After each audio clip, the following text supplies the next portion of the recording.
Hello, welcome to Imperial Truth, your source for honest and clear reporting. Here is the news for February 26, 2025. U.S. District Judge Amir Ali has mandated that the Trump administration release $1.9 billion in frozen foreign aid funds to contractors and nonprofit organizations. This order enforces a previous temporary restraining order from February 13th, which the administration had largely ignored. The funds were initially halted by a January 20th executive order that paused all foreign aid for 90 days. Despite the court's directive, the administration has canceled most foreign aid contracts, citing an inability to meet the payment deadline. The abrupt cutoff has left many organizations in financial uncertainty, affecting various international aid projects. Chief Justice John Roberts has issued an interim order pausing the enforcement of Judge Ali's directive, adding further complexity to the situation. BP announced a strategic shift, increasing its annual investment in oil and gas to $10 billion while reducing planned spending on renewable energy to between $1.5 billion and $2 billion per year. This move aims to enhance financial performance by focusing on high-margin energy sectors. The company has also adjusted its oil and gas output reduction target to 25% by 2030, down from the previous 40% goal. This decision reflects a broader trend in the energy industry, with companies prioritizing fossil fuels amid rising prices. BP is also reviewing its Castrol lubricants business and plans to divest $20 billion in assets by 2027. BP CEO emphasized the company's focus on markets where BP holds strong integrated positions. The White House has identified Gleason as the acting administrator of DOGE. Despite Elon Musk's prominent claims of leading these efforts, his exact role within DOGE remains ambiguous. Government lawyers have been unable to specify his administrative role, leading to legal challenges and concerns over the department's transparency and constitutional authority. Critics argue that DOGE operates with excessive secrecy, potentially wielding unconstitutional power. Some judges have ruled in Musk's favor due to a lack of concrete evidence of harm, while others have temporarily blocked DOGE's access to vital government systems over concerns about the misuse of confidential information. The courts continue to grapple with DOGE's ambiguous status, complicating regulatory oversight and accountability. In a span of 90 minutes, President Donald Trump faced 3 legal setbacks from different federal judges. These rulings challenge key aspects of his administration's policies, including immigration and federal spending. The rapid succession of decisions underscores the escalating legal pressures confronting the administration.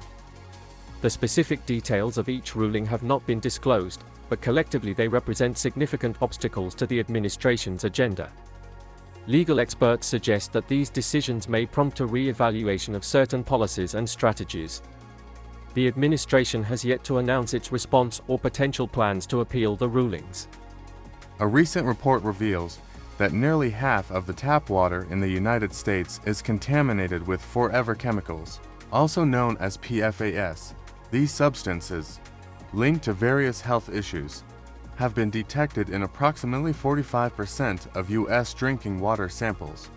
The contamination primarily stems from industrial processes, firefighting foams, and consumer products. The widespread presence of PFAS raises concerns about long-term health implications for millions of Americans.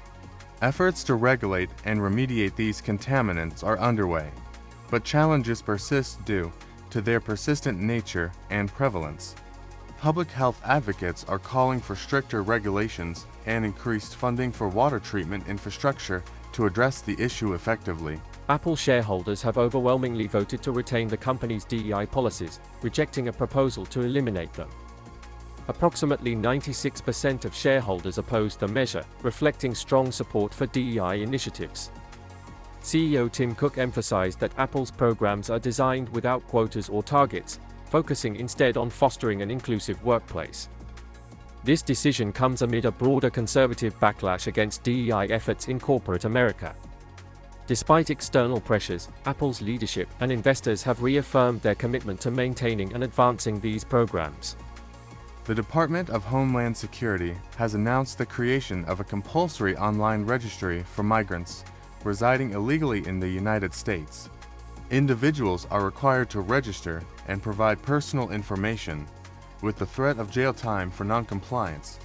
This initiative has raised significant concerns among immigration law experts and advocates, who argue it may lead to increased fear and marginalization within immigrant communities. Critics also contend that the registry could be used to facilitate mass deportations and undermine trust in public institutions. The administration asserts that the measure is necessary for national security and immigration enforcement. Legal challenges are anticipated as opponents seek to block the implementation of the registry on constitutional grounds. Apple has acknowledged a bug in its iPhone dictation feature that causes the word Trump to appear when users dictate words starting with R, such as racist. This issue gained attention after users shared videos on social media demonstrating the glitch. Apple explained that the problem stems from a flaw in its speech recognition model, leading to phonetic overlaps. The company has announced that a fix is being rolled out to address the error. This incident has sparked controversy, particularly among conservative commentators who have previously accused tech companies of political bias. The timing coincides with Apple's recent announcement of a $500 billion investment in the US, which includes plans to build a new factory in Texas and create approximately 20,000 jobs. The Department of Education has removed online applications for income-driven repayment plans, including the Saving on a Valuable Education plan, following a federal court injunction. The Eighth Circuit Court of Appeals issued the injunction, stating that the Secretary of Education and former President Biden lacked the authority to implement such plans. This action has introduced uncertainty for those seeking to enroll in or adjust their repayment plans. Experts express concern that the suspension of these applications could adversely affect those aiming for loan forgiveness or manageable payment structures. The department has not clarified whether paper applications are still being accepted or when the online forms might become available again. This development has prompted calls for clear guidance to assist those affected during this period of uncertainty. President Donald Trump convened his first cabinet meeting with Elon Musk, who has been appointed as a senior advisor on technology and innovation. The meeting focused on strategies to enhance the nation's technological infrastructure and promote innovation across various sectors.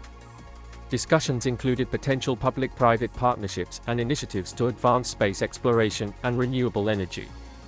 During the meeting, Elon emphasized the necessity of cutting down the federal workforce. Furthermore, part of the meeting was used to insult and demean federal workers, insinuating their uselessness, as expressed by Elon. This viewpoint makes it clear that the Trump administration's goals continue to be the dismantling of government institutions and installing loyalist elements into the system. Thank you for watching. Please like and subscribe. You can also follow us on our other socials, links in the description box below. Thank you again.